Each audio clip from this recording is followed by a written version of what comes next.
Not legal advice. Like, subscribe, comment, question, do something, or do nothing. Nice to have you here tonight. As millions, I think might be more than millions, are speaking out for more jokes starting tonight, and we'll see. We will be doing one joke at the beginning and one at the end. So just thank all the people requesting that. So tonight's joke, it's hard to explain puns to kleptomaniacs because they take things literally. Three quick topics tonight in this order. First, it's going to be GTII, Finra, and their inexcusable action, and I'm referring to Finra, and that relates to MMTLP and any retail stock, including Tesla, etc. And Finra is supposed to be the protector of retail investors, for example. Second category or topic will be Tesla. It'll be a gentleman by the name of RG and a experiment on FSD that occurred in Santa Barbara this weekend. And three will be a stock analysis or a reference to stock analysts, ratings, potential manipulation, and other things like that. So first I want to address GTII, and that's a stock. And some of you may know, there's a company or a broker by the name of Alpine that apparently shorted a lot of that stock, and Alpine is involved in proceedings with Finra where they may lose their license or ability to practice. And kind of what I wanted to focus on was what Finra did in a case they found conduct that they thought was a threat to society. So what happened was in April of 2022, after numerous events and pervasive misconduct, including apparent conversion of client money and other inappropriate charges, but certainly ongoing and pervasive misconduct, an order by the hearing officer was to expel Alpine so they couldn't do business anymore, and which is appealable. So there's various levels of appeal they could take it through, and that may not be complete as of now. But in addition to that, they had a permanent cease and desist order go along with that, and that would stop Alpine from conducting the same kind of nonsense they were found to have undertaken per the decision of April of 2022. So there's a finding of misconduct and that the public's at risk, and the cease and desist order is a permanent cease and desist order. So that's April of 2022. In or about, I think it's either May or June of 2023, Finra starts a further proceeding based on violations of this same cease and desist order of April of 2022. So it took them over a year to act, and the amount of violations that Finra asserted was over 35,000. So it took them a year, over a year, with 35,000 violations for them to intercede at all, and that's ongoing.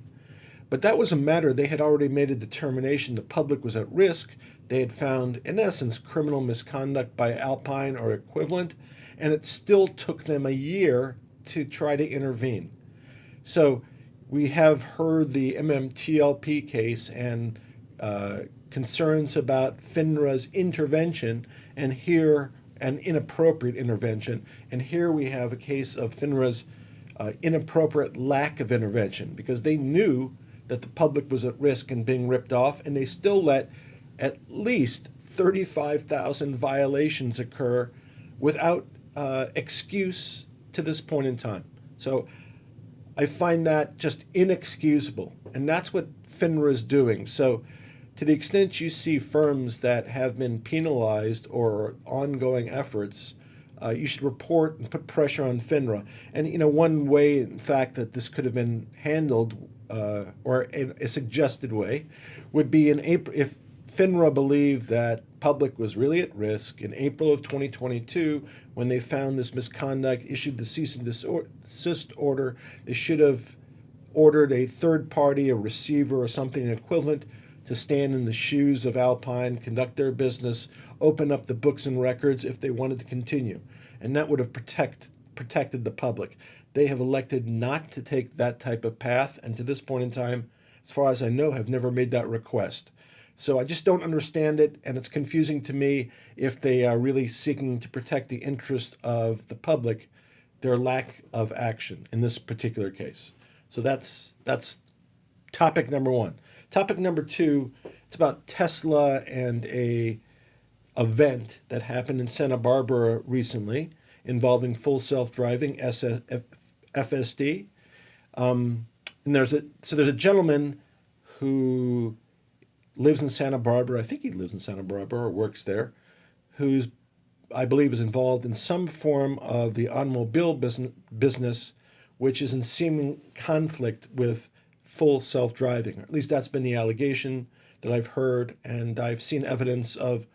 Someone could make the argument that there is a potential conflict, that they may be somehow butting heads. And I believe this gentleman, the one I'm referring to in Santa Barbara, he ran in a primary in California recently for Senate or governor, but unfortunately received a trivial number of votes and didn't advance in the primary. But this is not about him. There was a proponent of Tesla who participated in this event, full self-driving event in Santa Barbara. I believe his initials are RG.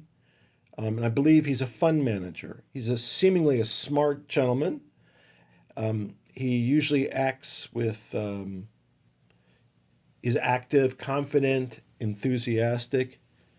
He basically agreed to some form of challenge with this gentleman in Santa Barbara who has an apparent conflict of interest, and acted, in effect, as a perceived agent of Tesla's. That was kind of like the status he was portraying. I don't know if he intended that, but that's kind of what he gave out.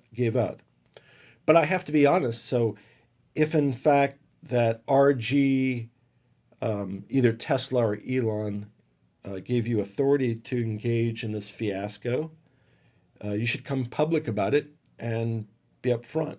If that's not if what I said, my tirade about your decision to engage in this event is untrue and they told you to do it, then I really apologize, and that's where I'll leave it. If, however, you weren't directly authorized, then I'm even more impressed by your activity.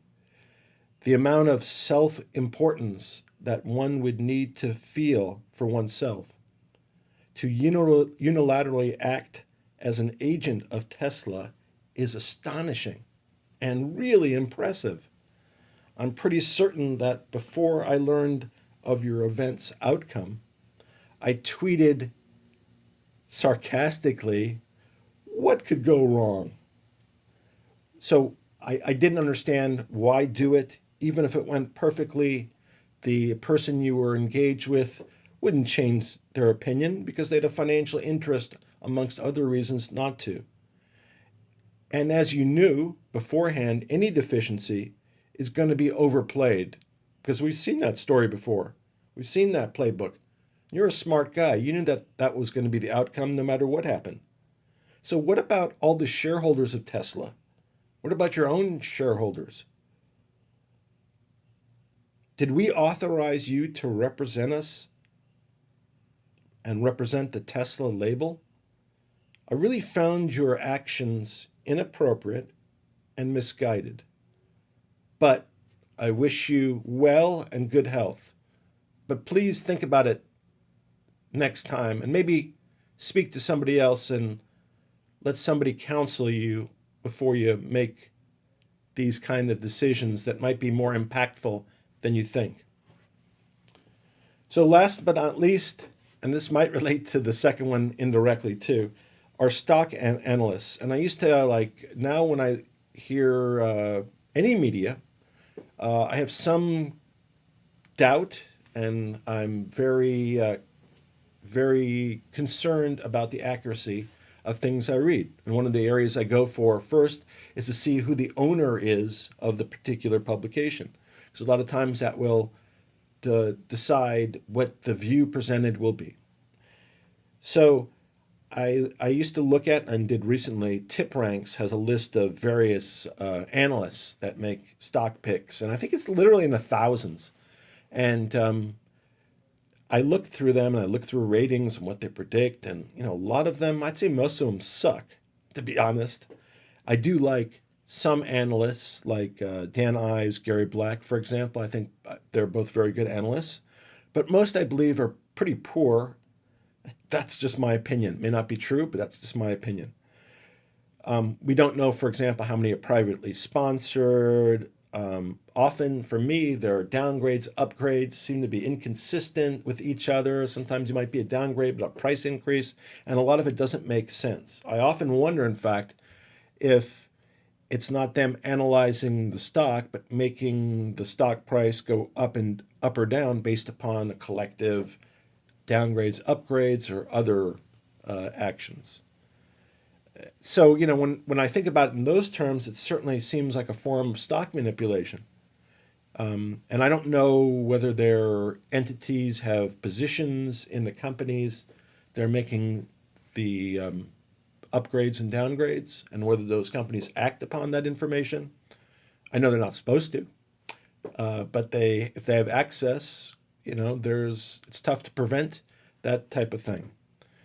But it concerns me the whether the correlation and what's causing what. And so anyway, I'm really concerned about that.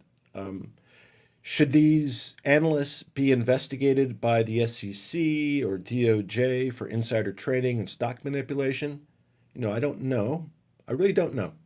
But that's something that we should all consider the next time we hear a stock analyst give his opinion. Is he being paid? Is his firm involved?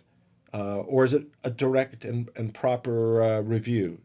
Those are all questions you should ask next time you hear that. So that's my quick views on those three topics. Second joke of the night. I put joke in quotation marks. I was wondering why the ball was getting bigger.